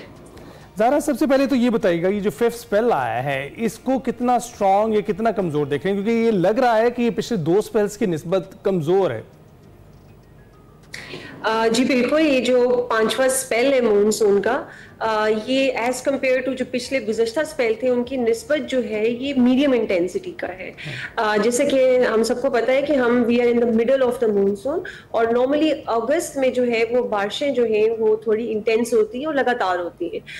But इसकी जो प्रोजेक्शंस है, इसको जो हम एनालिसिस है, ये पिछले गुज़श्ता स्पेल्स की निस्बत जो है कमज़ोर होगा, लेकिन इसमें आइसोलेटेड जो रेनफॉल है यानी कि जो डाउनपोर होगा बारिशों की सूरत में, ये जारी रहेगा मुख्तलिफ मकामात पर। मैं यहाँ पर एक और चीज का जिक्र करना चाहूंगी कि अभी क्लाइमेट चेंज की वजह से जो एक कन्वेंशनल रिवराइन फ्लडिंग थी, या जो फ्लडिंग का कॉन्सेप्ट था वो चेंज हो चुका है।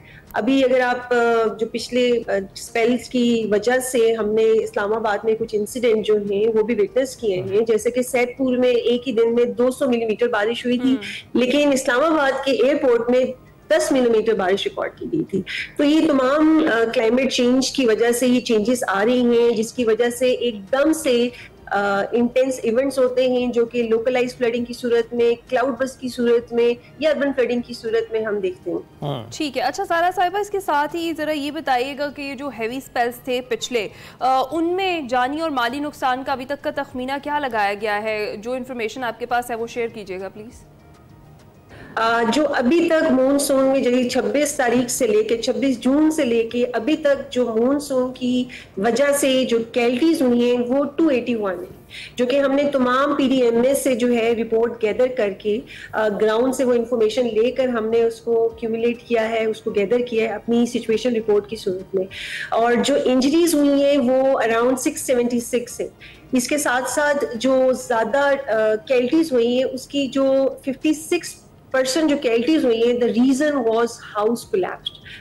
बाकी जो कैल्टीज हुई है इसमें मुख्तलिफ वजूहात हैं, जिसमें बिजली का लगना, इलेक्ट्रोक्यूशन है, ड्राउनिंग के केसेस हुए, लैंडस्लाइड के हुए, जो बाबूसर वाला इवेंट है जिसमें फ्लैश फ्लडिंग के इवेंट्स हुए।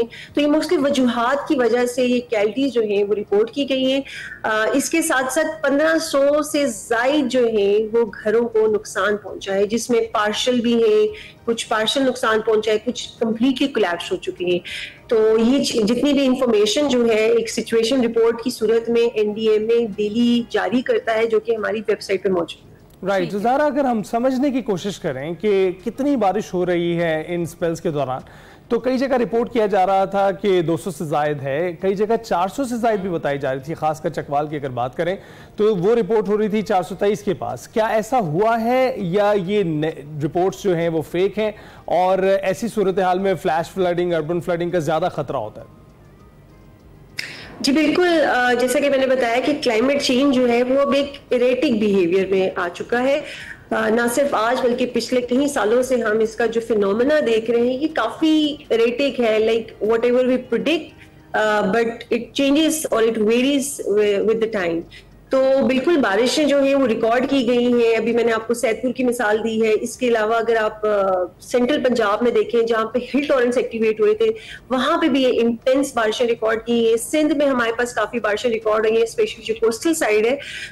बिल्कुल ये जो इंटेंस, जब भी बेसिकली मैं क्लाउड बर्स्ट भी एक फिनोमेना आपसे जिक्र करना चाहूंगी। इट जस्ट लाइक कि एक बाल्टी को, पानी की भरी हुई बाल्टी को आप एकदम से उल्टा दें। That is actually in simpler words a cloud burst phenomena. और ये इंटेंस बारिशें जो हैं इसकी वजह से अगर मेट्रोपॉलिटन सिटीज की बात की जाए तो वहां पर अर्बन फ्लडिंग, लोकल इमरजेंसी और उसकी भी मुख्तलिफ वजूहात है, जिसमें पुअर ड्रेनेज सिस्टम है और कुछ और। जब आप जितनी भी कंक्रीट कंस्ट्रक्शन करेंगे वो आपके पानी को सीप नहीं होने देगा इनटू द ग्राउंड, तो वो रन ऑफ की सूरत में बह जाता है। तो ये तमाम वजूहात हैं जिसकी वजह से हम ये लोकलाइज इवेंट जो है वो देख रहे हैं। ठीक है। अच्छा ज़ारा साहिबा, ये भी बताइएगा जो 5th स्पेल है, जो हालिया स्पेल है, जो 28 से 31 जुलाई तक बताया जा रहा है, इसमें सबसे ज्यादा कौन कौन से इलाके मुतासर होने का जो है वो खदशा है?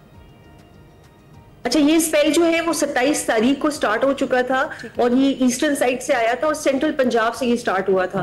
और अभी it is moving towards north eastern side, जो कि बलाई मकामात पे मूव कर रहा है। और इसमें पर्टिकुलरली केपी, खैबर पख्तूनख्वा, आजाद जम्मू कश्मीर और हमारा जो पंजाब का यानी पोटोहार रीजन है वहां पे ये काफी स्ट्रॉन्ग होगा। अगेन उसमें बारिशें जो है वो आइसोलेटेड होंगी। अच्छा, तो गिलगित में, आज़ाद कश्मीर में जो प्रीवियस स्पेल में सूरत हाल बनी थी वो पैदा होने का खदशा तो नहीं है? जी बिल्कुल, गिलगित और आजाद जम्मू कश्मीर में लैंडस्लाइड की, अभी अगर हम पिछले भी 5-6 दिनों पे अगर डेटा देखें तो उसमें लैंडस्लाइड के 4 इवेंट्स हुए। बाबूसर में भी एक इवेंट जो कल रिपोर्ट किया गया है, that was actually mud flow. हम इनको बिल्कुल निगलेक्ट नहीं कर सकते। वहां पर आपको पता है गिलगित में इस साल जो टेम्परेचर है वो भी एक एनोमली देखी जा रही है, जिसकी वजह से स्नो मेल्टिंग जो है उसका प्रोसेस बढ़ चुका है। वो एक और पैरामीटर है जो कॉन्ट्रीब्यूट करता है किसी भी किस्म के हैजर्ड को, डिजास्टर को। बिल्कुल हम इस स्पेल में भी जो है फ्लैश फ्लडिंग, लैंडस्लाइड, जो बलाई इलाके उनमें इसके इंसिडेंट बढ़ सकते हैं। राइट। तो ये भी बताइएगा ज़ारा कि अब जो लोग ट्रैवल प्लान कर रहे हैं उनको क्या एडवाइस करें? आई वुड रिक्वेस्ट कि प्लीज वेदर की अपडेट से आगाह रहें और कोशिश करें कि इस मौसम की सूरत हाल में किसी भी ऐसी वल्नरेबल जगह मूव मत करें, ना खुद ना अपनी फैमिली को लेके जाएं, ताकि आप किसी भी नुकसान से बच सकें। और मेरी रिक्वेस्ट होगी कि हमारी जो मोबाइल ऐप है जिसका नाम है पाक इंडिया में डिजास्टर अलर्ट, उस जो कि एंड्रॉइड और iOS दोनों पे मौजूद है, उसको इंस्टॉल करें। ये जितनी मैं बातचीत कर रही हूँ ये वहां पे अलर्ट की सूरत में लगातार जो है हम लोग वहां पे ऐड कर रहे हैं, अपलोड कर रहे हैं। उसमें सिर्फ थ्रेट का नहीं बताया जाता कि यहाँ पर इस टाइम ये सूरत हाल हो सकती है, बल्कि उसमें एहतियाती तदबीर का भी बताया जाता है। तो प्लीज उसको इग्नोर मत करें, उस पर अमल किया जाए। ठीक है। अच्छा ज़ारा साहिबा, बिल्कुल जिस तरह से एनडीए में भी अलर्ट है और प्राइम मिनिस्टर साहब ने भी कहा था कि जिस तरह की भी हेल्प एनडीए में को चाहिए होगी इस नागहानी सूरत हाल से निपटने के लिए, वो भी उनके साथ है और बाकी इदारे भी हरकत में है। तो ये तो इदारे और हुकूमत काम कर रहे हैं अपने, एज एन इंडिविजुअल हमारी क्या रिस्पॉन्सिबिलिटी बनती है इस तरह की जब कॉम्प्लेक्स सिचुएशन बनती है, हमारी क्या जिम्मेदारी है इन हालात में? मैं सबसे पहले यहाँ जिक्र करना चाहूंगी कि क्लाइमेट चेंज या डिजास्टर मैनेजमेंट जो है वो अब एक सोशल रिस्पॉन्सिबिलिटी बन चुकी है और it starts with the individual. इनफरादी से मशक से या फिर उसके स्टार्ट से ये चीज का आगाज होता है। तो उसके लिए जब हम लोग खुद कदम बढ़ाएंगे, हम वो एहतियाती तदबीर इख्तियार करेंगे लोकल लेवल पे। जैसे अभी आप देखें मोस्टली हम लोग अपनी फैमिलीज के साथ प्लान करते हैं बाहर घूमने का, बलाई इलाकों में घूमने का। तो सबसे पहले तो इसको अवॉइड करें, अपनी फैमिली को कन्विंस करें और साथ साथ अगर इफ यू प्लान इट तो आप पूरी प्रिकॉशनरी मेजर्स के साथ जो है इसको प्लान किया जाए। बाकी जिनके घर जो है कच्चे हैं या कोई डैमेज है, उसमें क्रैक्स है, तो मानसून आने से पहले ही जो है आप उसकी मरम्मत कराएं। ये छोटे छोटे मेजर जो हैं ये आई थिंक हम सब अपने लेवल पे इंडिविजुअल लेवल पर कर सकते हैं, लेकिन हुकूमती लेवल पर भी ऐसा ही होना चाहिए कि बारिशों के आने से पहले तमाम तामीराती काम जो हैं, खासकर सड़कों की जो मुरम्मत हो रही है वो मुकम्मल हो जानी चाहिए। और कई वाक़यात में हमने देखा है कि सड़कों की मुरम्मत के दौरान लोग उन होल्स में जा गिरे हैं जो उनको मुरम्मत करने के लिए खोले गए थे। बहुत शुक्रिया ज़ारा, आपने एक्सपर्ट होने के नाते इस वक्त जो सारी सूरत हाल की उसका अहाता किया है। हम ब्रेक पर जाएंगे।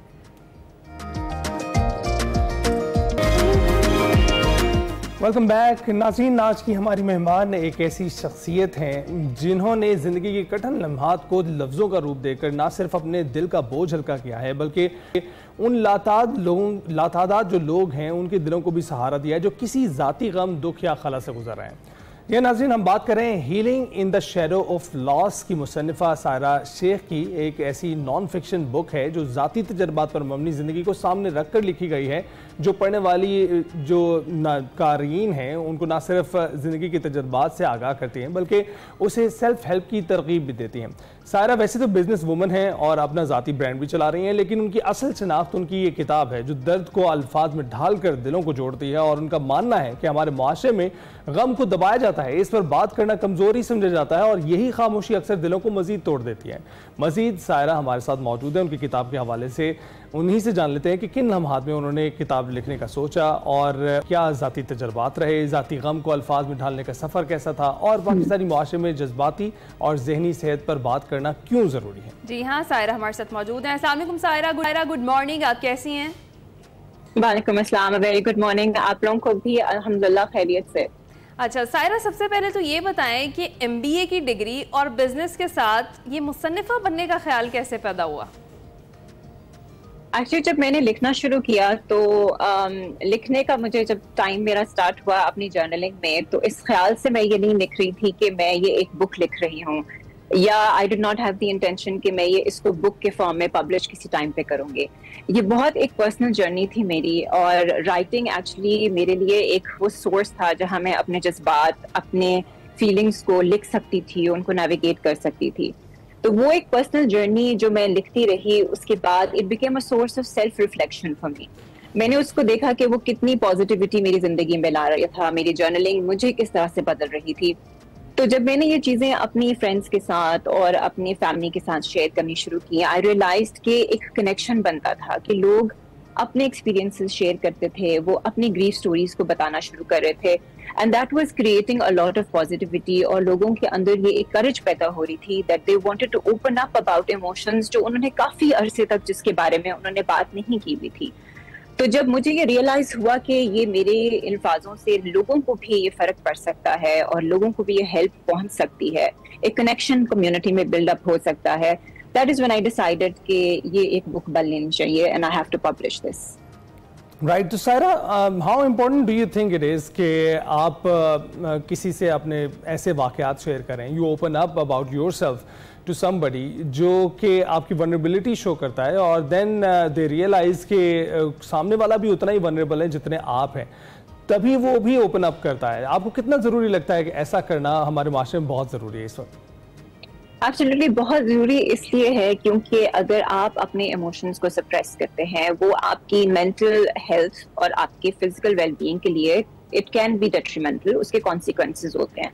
एक चीज को आप सप्रेस करते रहें और आप उसके बारे में बात ना करें and you go into isolation, you can go into depression, you can go into anxiety, ये सारी वो चीजें हैं जो कॉन्सिक्वेंसेज हैं of people not being able to express their emotions. और मैं समझती हूँ कि जब आप वल्नरेबल होते हैं, that is not should not be considered as weakness। ये एक बड़ी चीज है जो हमारी सोसाइटी को समझना चाहिए कि अगर कोई vulnerable है, अगर उसकी एक सॉफ्ट साइड है, अगर वो अपने इमोशंस को शेयर करते हैं, it is actually very courageous of someone to do so।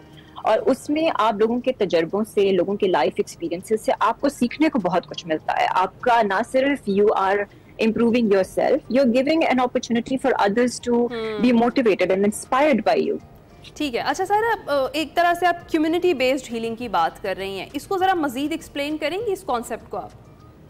बिल्कुल, देखें, जब एक इंसान की जिंदगी में कोई ऐसी ट्रेजेडी होती है जो कि आपकी लाइफ को कम्प्लीटली डिस्टर्ब कर देती है, अकेले उसको झेलना बहुत मुश्किल होता है। उस वक्त आपको लोगों की सपोर्ट की जरूरत होती है। हम जब कम्युनिटी की बात करते हैं, आपके दोस्त अहबाब हैं, आपके नेबर्स हैं, आपके वर्क कोलीग्स हैं, ये सब वो तमाम लोग हैं जिनको ये रियलाइजेशन होना बहुत जरूरी है कि अगर किसी की लाइफ में, not just in the form of death, but अगर बहुत सारे लॉसेस लोगों की जिंदगी में आते हैं, इंसिडेंट्स एंड ट्रेजेडीज आती हैं, वो एक टाइम लिमिट के लिए सिर्फ एक चीज नहीं होती है, it's an on going process. उन लोगों को लॉजिस्टिक्स में हेल्प चाहिए होती है, इमोशनल सपोर्ट चाहिए होती है, मे बी लीगल वर्क में हेल्प चाहिए होती है। कोई भी इंसान जो कि ये इमोशनल कैपेसिटी रखता है और इमोशनल उनके अंदर एक मैच्योरिटी है, उनको ये पता होना चाहिए कि उस इंसान के लिए ये हेल्प बहुत बहुत इनकरेजिंग हो सकती है। So it is really important for us as a community to help people who are in need. आपके लिए सिर्फ अकेले और आपके अंदर खुद एक आइसोलेशन में should not be the healing process only. I think that support system is very very important. Right, तो सारा आपकी ज़िंदगी में जो वाक़यात हो रहे होते हैं, लोग उसे देख भी रहे होते हैं, आप बताएं ना बताएं, उनको पता चल रहा होता है कि आपकी ज़िंदगी में क्या चल रहा है। लेकिन इसके साथ साथ आप कितना ज़रूरी समझती हैं कि जिस तरह से आप लिखना शुरू किया आपने अपनी चीज़ों के बारे में, अपने वाक़यात के बारे में, अपने एक्सपीरियंसेस के बारे में, तो आपने ज़रा हल्का फील किया, बेहतर फील किया और आपने सोचा कि अगर मैं शेयर करूँगी तो मज़ीद लोग, पढ़ने वाले जो क़ारीन हैं, वो भी बेहतर फील करेंगे। तो आपको क्या लगता है कि अपनी साइड की ओपिनियन और अपने साइड का जो पर्सपेक्टिव सामने रखना कितना ज़रूरी है अपने और बाकी लोगों को? देखिए, लेकिन लॉसेस जो मैं स्पेसिफिकली अपनी बुक में डिफाइन करती हूँ, that is a very particular kind of loss. जो मेरे रीडर्स हैं वो ये पढ़ेंगे और ये देखेंगे, there is a very defining moment which I talk about. लेकिन कोई भी दुनिया में ऐसा इंसान नहीं है जिसकी जिंदगी में लॉस ना हो, या उन्होंने लॉस फेस ना किया हो, या वो इस फेज से ना गुजर रहे हो। जब आप अपना पर्सपेक्टिव किसी के सामने रखते हैं तो वो एक गाइडेंस के तौर पे भी आ सकता है, वो एक इंस्पिरेशन बन सकता है, वो लोगों को हेल्प कर सकता है, वो आवाज दे सकता है। बहुत सारे लोग जो ये सोचते हैं कि शायद इससे, मेरे कहने से शायद किसी को फर्क नहीं पड़ेगा, ये गलत सोच है। बताने से, शेयर करने से ना सिर्फ आप अपने आप को हल्का कर रहे हैं, आप दूसरों को एक अपॉर्चुनिटी दे रहे हैं कि वो भी अपने आप को नेविगेट कर सकें। अगर टूटने के बाद आप रीबिल्ड हो सकते हैं तो कोई और भी हो सकता है, and it is not the end of the world.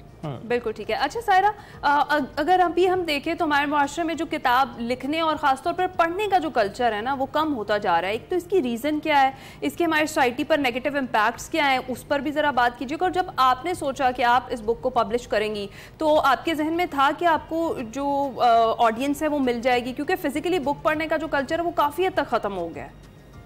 बिल्कुल, नो डाउट, ये बिल्कुल आपकी बात सही है कि हमारे कल्चर में, ये जो हमारी सोसाइटी में जो हमारे पढ़ने लिखने वाले लोग हैं, वो बुक्स को स्पेशली लिटरेसी वर्ल्ड में वो बहुत कम होते जा रहे हैं। उसकी सबसे बड़ी रीजन एक तो ये है कि एक तो we are in a digital era, ऊपर से सोशल मीडिया है, ऊपर से AI है अब, वो जो क्रिटिकल थिंकिंग का प्रोसेस होता था, आपकी ब्रेन एक्सरसाइजेस होती थी। देखिए, reading and writing is something which demands your time and effort and concentration. हमारा कंसंट्रेशन जो स्पैन है अब इस वक्त से इतना कम हो गया है लोगों का, that people just go and find shortcuts, they want easy resorts. आपकी वो क्रिटिकल थिंकिंग प्रोसेस अब सिर्फ एक कमांड पे आप अपने कंप्यूटर पे आप कुछ लिखे और आपका सारा टेक्स्ट खुल जाता है आपके सामने। People go for that easy resort. वो सोचने की कैपेबिलिटी लोगों में, और specially in the young generation, I would say ये पेरेंट्स की रिस्पॉन्सिबिलिटी बनती है कि वो अपने बच्चों में रीडिंग एंड राइटिंग को इनकरेज करें, क्योंकि communication is something which is so essential in every walk of life. कोई भी प्रोफेशन आप उठा लें, उसमें कम्युनिकेशन के बगैर नहीं चीज बनती। और आप रीडिंग में और राइटिंग में वो चीजें आर्टिकुलेट करना सीखते हैं, वोकैबुलरी बढ़ती है, लफ्जों को इस्तेमाल करने का तरीका समझते हैं। तो ये चीजें बहुत इंपॉर्टेंट है हमारे माशरे में। एंड ये नहीं मैं कह रही कि ये हमारे में है नहीं, ये है मगर बहुत छोटे स्केल पे है। And I wish it could become more, हमारी लिटरेरी वर्ल्ड जो है उसको सपोर्ट करे, इवेंट्स हो, हमारा मीडिया उसमें रोल प्ले करे, यंग पब्लिशर्स जैसे कर रहे हैं बहुत काम, उनको इनकरेज किया जाए। बहुत सारा काम है जो अननोटिस्ड रहता है, so there should be a platform for those young writers, जो उनको भी मोटिवेट किया जाए, उनको सामने लाया जाए, और फिर वो शौक खुद ब खुद रीडर्स में इंशाल्लाह बन जाएगा। राइट। तो फिर ये बताएं कि आपकी जो ये किताब है सिर्फ गमज़दा अफराद के लिए या कोई भी कारी इसे पढ़ सकता है और इससे सीख सकता है? देखिए, ह्यूमन इमोशन, लॉस, ग्रीफ एक ऐसा ह्यूमन इमोशन है विच इज यूनिवर्सल। ये बुक सिर्फ उसके लिए नहीं है जो इस टाइम से गुजर रहा है या कुछ ऐसा। It is something which gives a realisation कि आप अपने इमोशंस के साथ बैठे, आप ये रियलाइज करें कि ये चीज आपके अंदर जो आप में भी काफी देर से सप्रेस कर रहे थे, या आप इस प्रोसेस में हैं जहां आपको डिफिकल्टी है कि आप ये इमोशंस और जज्बात अपने शेयर नहीं कर सकते। It is for all of those people and it is also specially for those जो जानते हैं जिसको हेल्प की जरूरत है। लोगों के लिए ये गाइडेंस बहुत जरूरी है कि अगर even you don't have to be going through loss yourself, maybe you know someone जो कि इस टाइम से गुजर रहा है, you should have that capability and know how to support that person.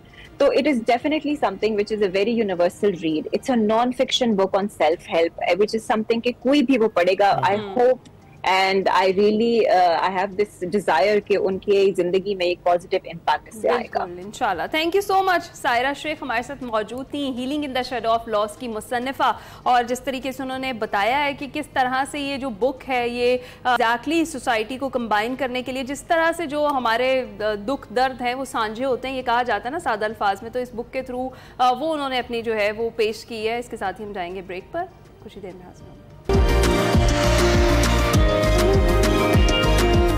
Welcome back to Expresso. जब आपको बताते हैं कि पाकिस्तान ने बैनुल-अक़वामी साइंस ओलंपियाड में अपनी तारीख का पहला गोल्ड मेडल जीतकर एक नई मिसाल कायम कर दी है। 35वें इंटरनेशनल बायोलॉजी ओलंपियाड का इनेकाद फिलिपाइन में 20 जुलाई से हुआ। पाइज हर साल नेशनल साइंस टैलेंट का जो कॉन्टेस्ट है उसका इनेकाद साइंसी मज़ामीन फिजिक्स, केमिस्ट्री, बायोलॉजी, रियाजी और न्यूक्लियर साइंसेज में करता है। और पाकिस्तान ने इंटरनेशनल फिजिक्स ओलंपियाड में 2001 से, मैथमेटिक्स ओलंपियाड में 2005 और बायोलॉजी और केमिस्ट्री ओलंपियाड में 2006 से शिरकत का आगाज किया। पाकिस्तान के अब्दुर्राफ़े पराचा ने बायोलॉजी ओलंपियाड में पाकिस्तान की तरफ से पहला गोल्ड मेडल हासिल किया है और इंटरनेशनल बायोलॉजी ओलंपियाड में मिस आयान असलम ने ऑनरेबल मेंशन का आज़ाज़ हासिल किया है। और मजीद पाकिस्तान का नाम आलमी सतह पर रोशन करने वाले अब्दुर्राफ़े हमारे साथ ही मौजूद हैं, उनसे बात करते हैं। बिल्कुल राफ़े, बहुत शुक्रिया हमें ज्वाइन करने के लिए। सबसे पहले तो ये बताइएगा कि पाकिस्तान की तरफ से जो पहला गोल्ड मेडल आपने जीता है, कितनी बड़ी अचीवमेंट है और कितने खुश हैं आप? जी अल्हम्दुलिल्लाह, ये बायोलॉजी में पाकिस्तान का पहला गोल्ड मेडल आया। ये बल्कि मैंने आपको बताया था पहले कि ये सारे साइंसेस जो हमारे बायोलॉजी, मैथ्स, फिजिक्स, केमिस्ट्री, इन सब में हमारी हर साल टीम्स जाती हैं, हर साल हमारे स्टूडेंट्स कम्पीट करते हैं। तो उन सब साइंसेस में, सब फील्ड्स में ये पहला ही गोल्ड मेडल है, ना सिर्फ के बायोलॉजी में।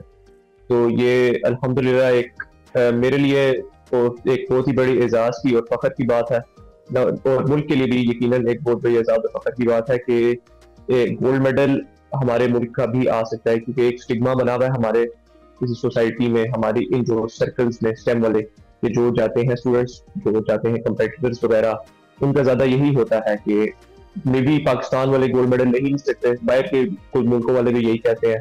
So this gold medal is proof के पाकिस्तान वाले भी काबिलियत रखते हैं, सलाहियत रखते हैं, उनमें भी ये कैपेबिलिटी है कि हम लोग गोल्ड आराम से अचीव कर सकते हैं। सो यकीनन ये पाकिस्तान के लिए बहुत बड़ी एजाज की बात है।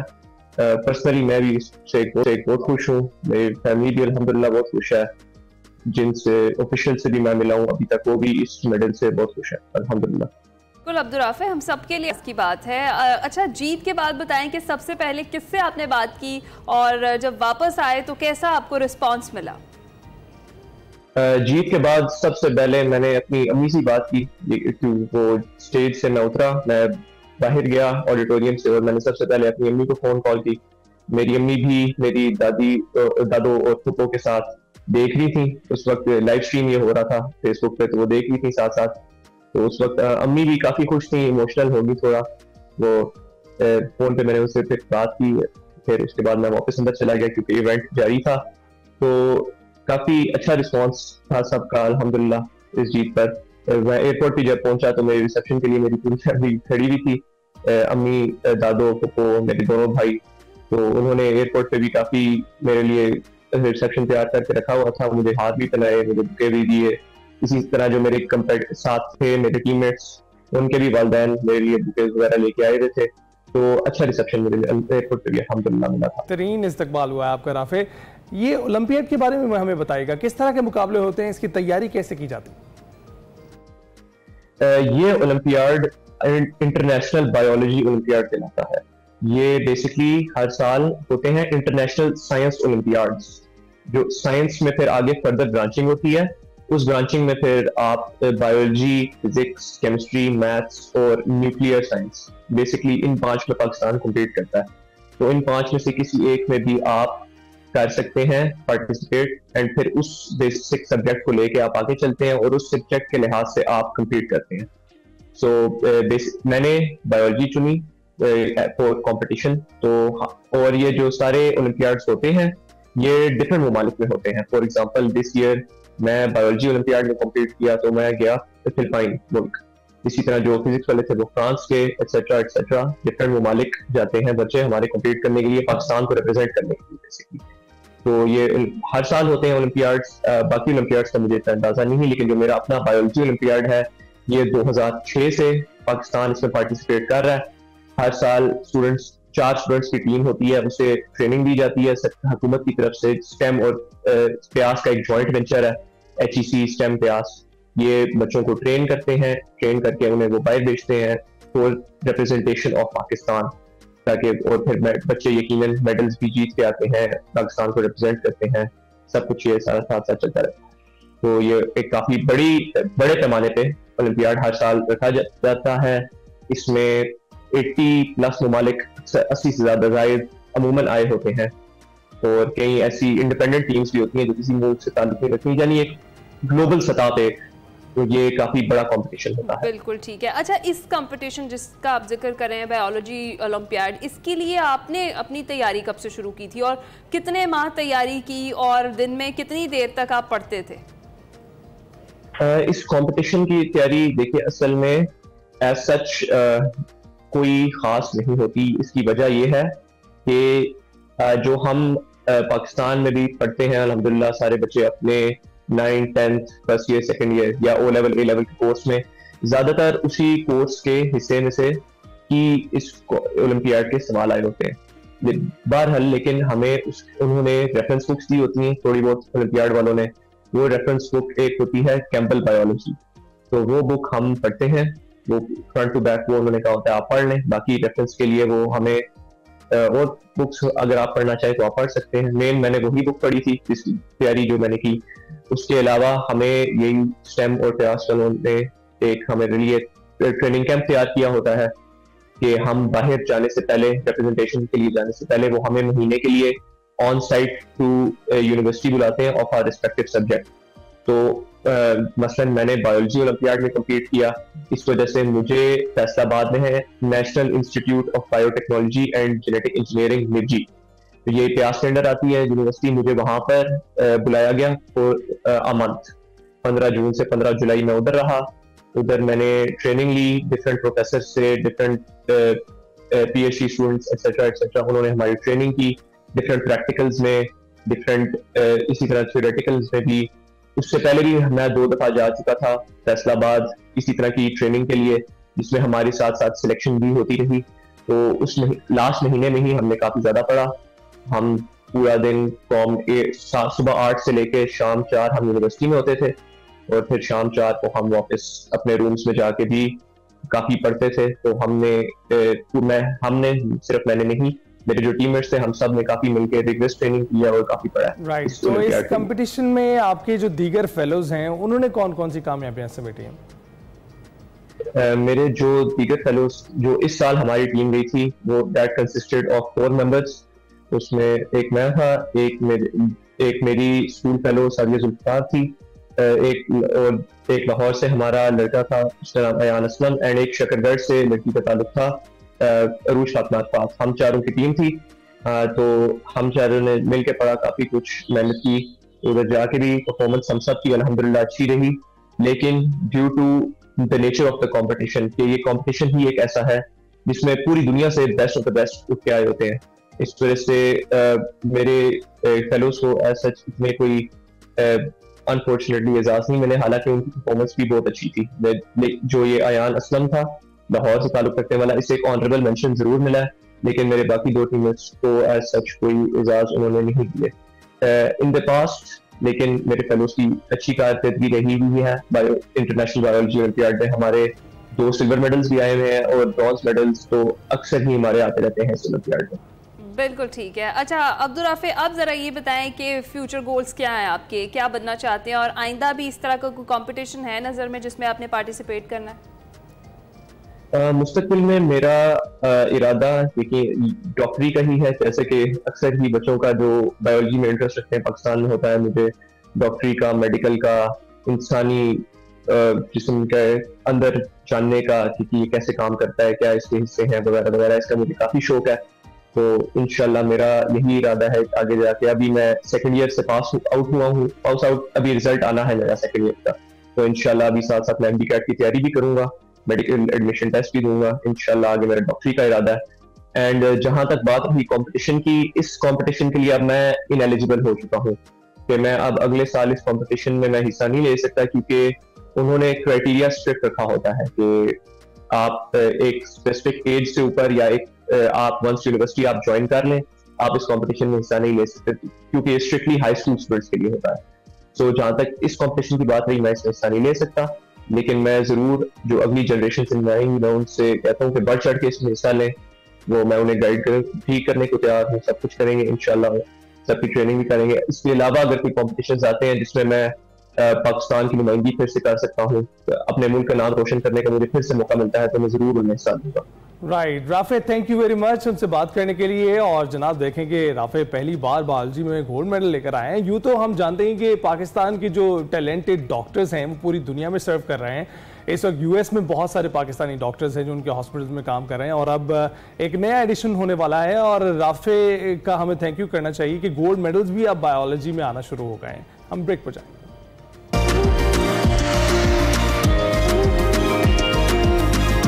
Welcome back. नॉर्वे का रुख करते हैं, जिसके दारुल-हुकूमत ऑस्लो में जारी इंटरनेशनल फुटबॉल टूर्नामेंट में कौमी टीम ने रुस्ताद क्लब को 6 गोल के वाज़ेह फर्क से हरा दिया, और पाकिस्तान स्ट्रीट चाइल्ड टीम ने शानदार खेल पेश किया है। और आगाज से ही मैच पर मुकम्मल गिरफ्त रही उनकी पाकिस्तानी खिलाड़ियों की बेहतरीन कोऑर्डिनेशन और हिकमत अमली के बायस रुस्ताद क्लब को एक भी गोल करने का मौका नहीं मिल सका।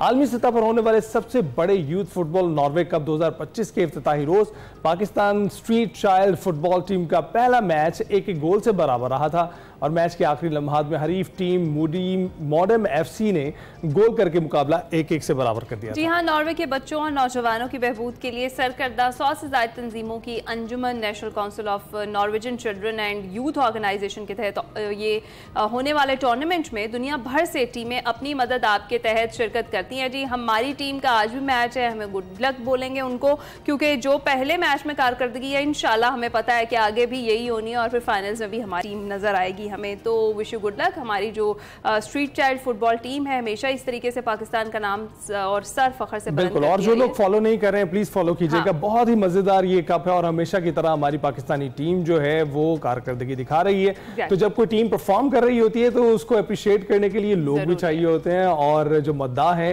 वो तो देखते ही हैं। अब जो फुटबॉल का रुझान बढ़ रहा है तेजी से, उसमें भी अपना किरदार अदा करें। तो अब है ना, मेरा ख्याल है कि आखिरी सेगमेंट मेरा फेवरेट सेगमेंट है, एक्सप्रेस एंटरटेनमेंट की बात करते हैं। नया ड्रामा आ रहा है हूर परी नूर, लॉन्च हो चुका है, जिस ड्रामे में आपको मिलेगी हसद जलन उन दोस्तों के दरमियान जहां होगा मोहब्बत का इम्तिहान और मोहब्बत का इंतजार। है ना, आपने सुना है ना इस ड्रामे के बारे में, आप जानती हैं इस ड्रामे के बारे में? मैंने सुना है, लेकिन मैंने अभी तक ना तो इसका प्रोमो देखा है और ना ही मैं इसको फॉलो करी हूँ, लेकिन मैं ज़रूर करूँगी क्योंकि मुझे पता है कि जो मेरे एपिसोड मिस हो जाते हैं वो यूट्यूब पर मैं देख लूँगी। लेकिन सबसे पहले मेरे लिए और आप सबके लिए इस ड्रामे का प्रोमो देखते हैं। मैं जिससे शादी करना चाहती हूँ वो मेरी तरफ देखता तक नहीं है, उसे अपनाना चाहती हूँ, हमेशा के लिए अपनी जिंदगी में शामिल करना चाहती हूँ। मेरे महबूब को मेरे कदमों में झुका दो बीवी। अगर तुम मेरी जिंदगी में ना आई तो मैं अपनी जान दे दूंगा। ये कहानी किसी और को जाके सुना दो, और कोई किसी के लिए नहीं मरता। लेकिन मैं तुम्हारे लिए मर सकता हूँ। तेरी बेटी आजकल जिस नशे में है ना, उसकी खुमारी इतनी जल्दी जाएगी नहीं। मैं कुड़ी हूँ थोड़े बकरे टाइप की, और इस जैसे पे तो मैं कभी मुंह ना लगाऊं। मेरी शादी तय कर रहे हो आप इससे? मैं कभी बर्दाश्त नहीं करूंगी कि तुम्हारी बेवकूफाना मोहब्बत की वजह से मेरी माँ बाप की इज्जत में जरा से भी आंच आए। इश्क किया तो तुम्हारे दिल में क्या है परी? क्या तुम उसके रंग में नहीं रंगना चाहती? हरगिज नहीं।